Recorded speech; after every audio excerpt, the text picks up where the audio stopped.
Hey, what's going on? Thank you so much for watching. It would mean the world to us if you could just scroll down, like, hit the subscribe button for the Snaps YouTube channel. It goes a long way towards helping us out. Now, let's dive into some college football. I hated it initially. Dylan Brooks says, damn, Pate killed T-Bob's take on the high ratings in college football. Okay, I need to check that out then. Send that my way, Dylan. But here's my deal on 14th team playoff. I thought I hated it initially. The more I thought about it, I warmed up quite a bit to it. I think the main advantages are, number one, it keeps college football as we know it together for a bit longer. Now, it also kind of proves the farce that is college football, and that you have the SEC and Big Ten with more automatic qualifiers in the other conferences. They get a larger share of the revenue. So it's a bit honest in that way, but at least it'll still be all the teams that we've gotten to know and love over the past 100 years and not fully a super league quite yet, though this still heads that direction in like the far-flung future. So the first thing I like the most is that it holds the teams together, Aaron. And does it though? Does it though? Like, I mean, does it hold for 6 more years? But does it truly hold FSU from still trying to fight and claw to get out of the ACC? And then the ripple effect of that. I mean, you just said it. If I am Florida State or Clemson or any of the big boys, we've discussed this a million times, it just continues to get worse and worse for them. If you're looking at the model financially and what it means to the Big Ten and to the SEC when it comes to automatic qualifiers and everything like that, you're in the back seat.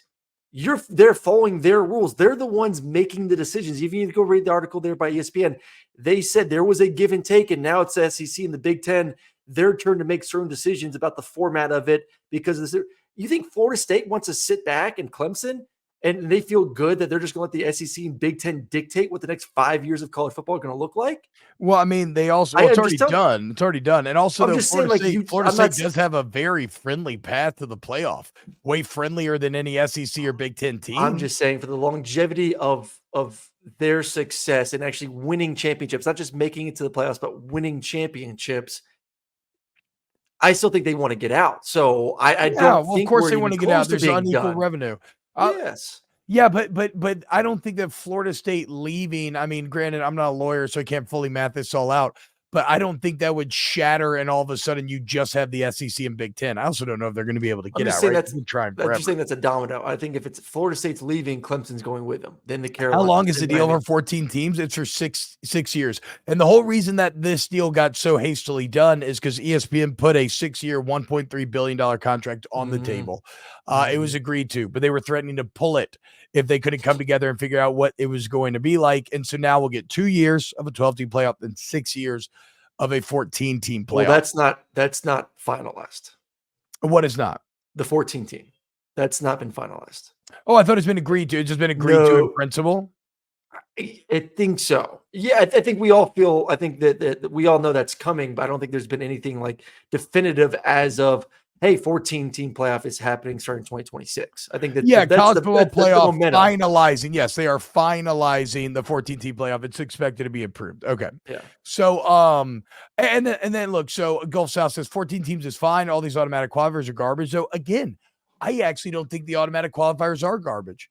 You know me, especially after this Florida State debacle, I hate some of the subjectivity that we approach the sport with. I would rather results be decided on the field on Saturday. And with these automatic qualifiers, you will now have very exciting conference games down the stretch that will determine who makes the playoffs or not. Also, teams won't be as hesitant to play big-time teams out of conference, though, to be fair, they necessarily won't be incentivized either. But, like, you can lose all your out-of-conference games, and if you go 6-2 in the SEC, you'll probably make the playoffs. So, so it's a more objective way, I would say, of deciding a lot of these playoff spots. I think the one thing it does take away from me is I don't think there should be conference championship games anymore at this point. And it takes away from kind of winning your conference a little bit in that you're not getting that much of an advantage of somebody who sneaks in second or third. Well, I guess there was a major pushback from the other conferences, which I get. And I kind of agree of like, okay, just because it's the SEC and the Big Ten just because you win that conference doesn't mean you should just get the 1 or 2 spot, which gives you the automatic bye in the first round. Like those spots should be left up to truly the best teams in America. If that is Florida State or Clemson or Miami or hell, maybe a team from the Big 12 somehow surprises, which I don't anticipate that. I would think it more from the ACC.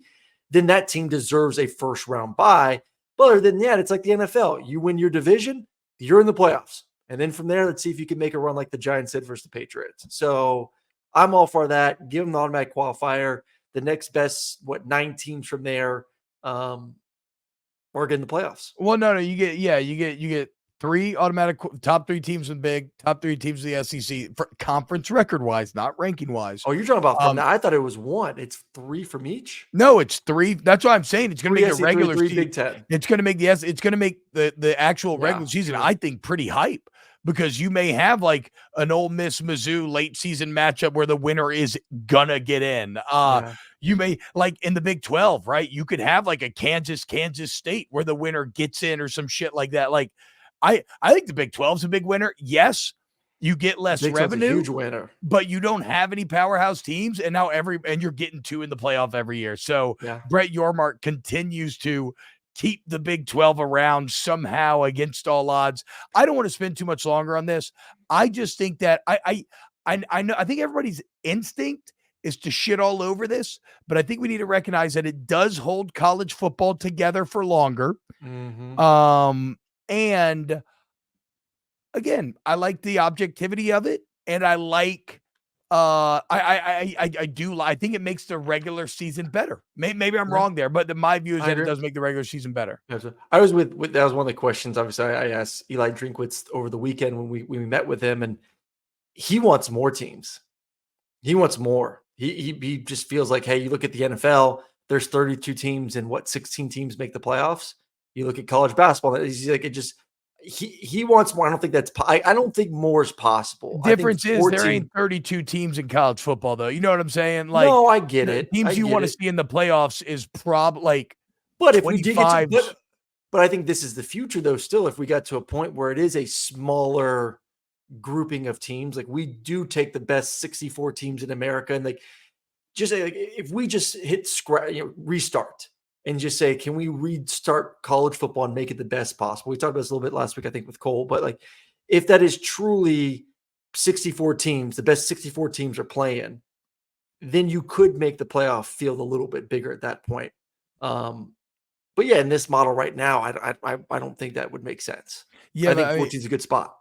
Yeah, no, I don't. I mean, I'd be real wary about going. I mean, even 14 feels like too many teams just from a raw team standpoint. Gulf South says if you finish the season in the top 13 in a 14-team playoff, you should get in the playoffs. Plain and simple. You shouldn't get passed by the 21st ranked team because they got an automatic bid. Here's what I would say to that, Gulf, though, is ultimately, why are you ranked 13th? You're ranked 13th because subjectively, we are taking our opinion and we are saying we think you're the 13th best team.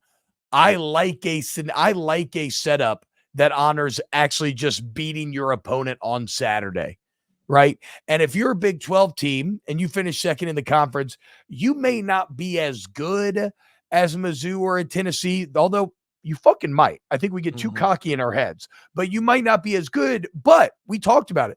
The Big 12 as a conference is pretty damn close to one another. So if you fucking like you're playing against teams that are at your same level, this isn't like the ACC where you have these big dogs that are kind of feasting on the little sisters of the poor. It feels like at times, like if you fight your way through your peers to finish top 2 in the Big 12, I think I am more than happy with you being on. And that's the problem with college football. It's all subjective. Like we there's so many but different. This makes it less so though. Yeah, exactly. It does. Because like you said, like as a, we live in the SEC territory. We played at SEC schools. Obviously we cover that, mostly on the show, we cover all of college football, but we think that our shit don't stink. And we aren't maybe at times as good as we think we are here in the SEC. Last year, I thought was apparent, obviously, as you watch the season unfold. So I think it is that I do struggle with this comment though, because I do want the best teams in America playing for a championship. And there are going to be years where you do watch the Big 12 and there's a team that maybe isn't even inside the top 25 that makes it. And there's going to be a huge uproar of like, this is why we didn't want that. This is why it should be, just the best 14 teams in America playing for a championship. I get that. But I will agree with you, T, in the sense of to keep college football more national and not focus so much in the SEC. This is good for the game as a whole. Yeah. Also, and now it truly becomes a tournament of champions. Yeah. Every conference champion will be in the tournament. The teams that nearly won their conference championship will automatically be in the tournament. It's less regionalized, more nationalized now. Like I fucking agree with that, dude. And again, miss me with this best team bullshit. We don't know who the best team is. Think about any upset that ever happens in college football. It's called an upset because you thought you knew and you fucking did it. So let's let the football decide. All right. Mm-hmm. Gulf South that we should do away with the arbitrary rankings. We back to the BCS. No, again, it's a computer system. I'm talking about the fucking football deciding. If you win your football game on Saturday, you go. What's wrong with that? I think it's pretty tight, actually. I don't know. Time will tell. We'll see. Yeah.